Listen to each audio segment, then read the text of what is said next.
Hello, hello, chères élites, chères créatrices du luxe conscient. Bienvenue dans ce nouveau podcast. Pour celles qui ne me connaissent pas, je m'appelle Victoire Sage, je suis experte en manifestation consciente. Et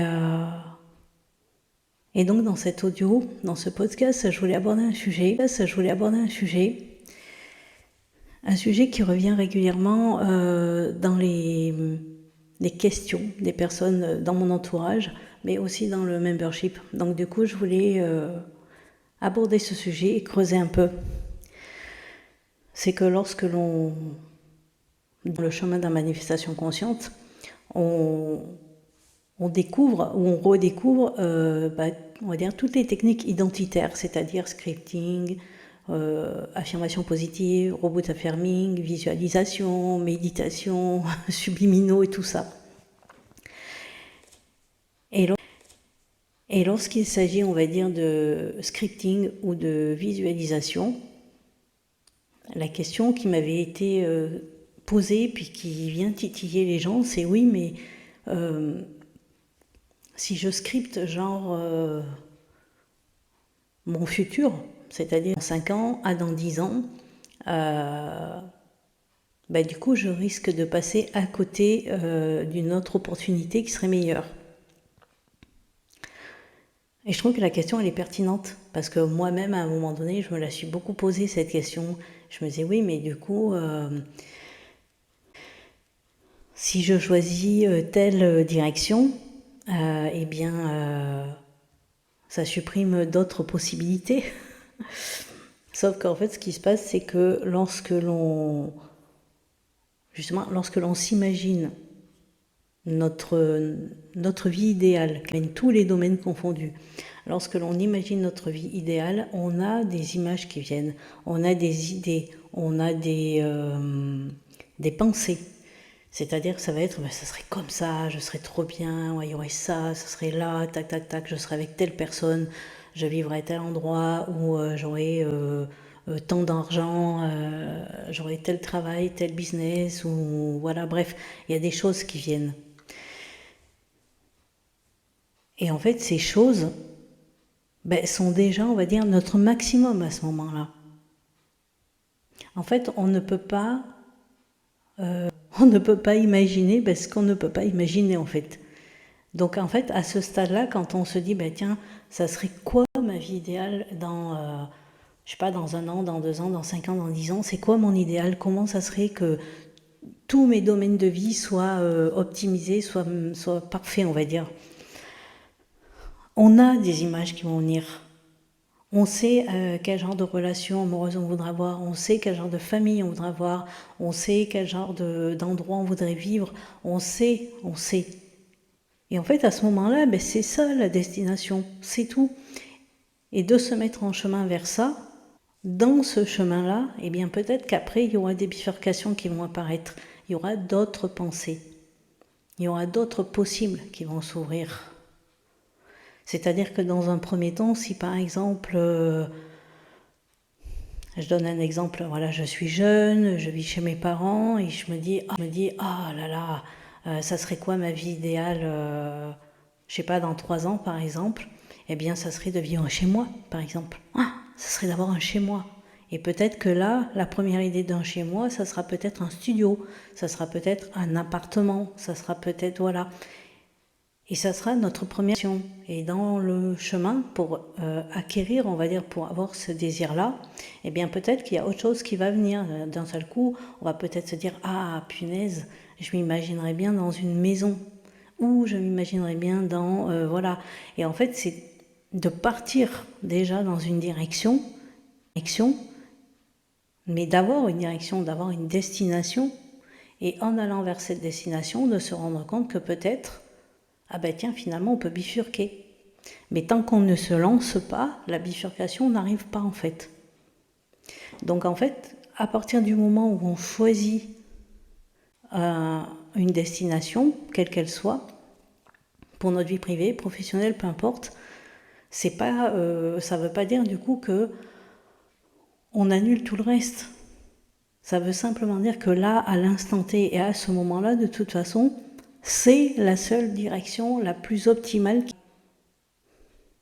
Parce que si on se pose la question et qu'on se dit oui, mais du coup ça me fait rater ci ou ça me fait rater ça, ça veut dire que déjà dès le début, on n'est pas allé voir le meilleur. On n'est pas allé voir la meilleure destination. Et c'est pour ça que ça sert à rien non plus de se précipiter. Des fois, la meilleure action, c'est de se poser, de s'arrêter, de dire ok, qu'est-ce que j'ai envie vraiment, qu'est-ce que j'aimerais, c'est quoi l'idéal pour moi là maintenant, l'idéal là maintenant, pour que je puisse me mettre en route. Et dans cette action de se mettre en route, dans cette action de se mettre en chemin, il y a d'autres choses qui vont venir. Et quand j'arriverai peut-être justement à ce désir que j'avais projeté, eh bien je me rendrai compte que ce désir, je peux l'amplifier, ou je peux le changer. Mais il n'y a pas vraiment le risque, on va dire, de faire un mauvais choix si dès le début on fait le choix qui est le plus idéal, j'ai envie de dire. Et c'est pas forcément le choix le plus logique. Le choix le plus idéal, ça va être, voilà, en imaginant qu'il n'y ait pas de barrière, qu'il n'y ait pas de limite, qu'il n'y ait pas de... c'est-à-dire que c'est pas un choix qui vient de l'ego, ou c'est pas un choix qui est conditionné, mais ça va être un choix qui peut être illogique, qui peut paraître illogique, mais quand on est justement dans cette vision-là, même si de là où c'est pas possible, si cette vision elle nous vient, ça veut dire que on peut se lancer, on peut se mettre en chemin, et dans ce chemin-là, au fil du temps, plus on va s'approcher, on va dire, de ce désir, ou même quand on va l'avoir, on se rendra compte que finalement, c'était pas si impossible que ça. Et à partir de là, peut-être on aura un autre désir parce qu'on aura ouvert des possibles. On sera devenu, on aura incarné une autre identité. Alors c'est pas une autre identité qu'on va choper, je sais pas où, c'est quelque chose qu'on est déjà, mais qu'on a dépoussiéré. On enlève des couches au fur et à mesure, on enlève des couches de conditionnement, on enlève des couches de peur, on enlève des couches de limites. Et plus on enlève ça, et plus en quelque sorte on s'élève, plus nos projections, nos visions et nos désirs ne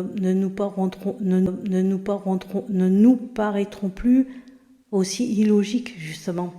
Mais ils continueront peut-être d'être illogiques pour d'autres personnes qui n'ont justement pas encore épuré, pas encore enlevé une partie de leurs doutes, de leurs peurs, de leurs limites, on va dire.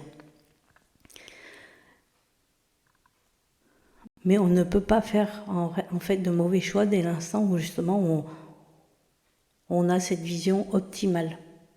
Cette vision optimale qui même nous fait dire punaise, c'est complètement fou.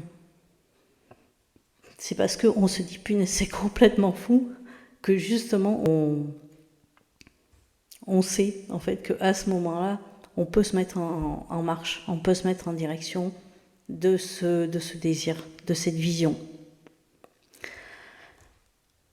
Vous me direz comment ça résonne ça pour vous, et est-ce que vous aussi des fois vous avez justement l'impression que le fait d'utiliser des techniques ou la visualisation, ça vous enferme, en tout cas vous avez peur que ça vous enferme, alors qu'en fait pas du tout, c'est juste que vous donnez, on va dire, une direction à votre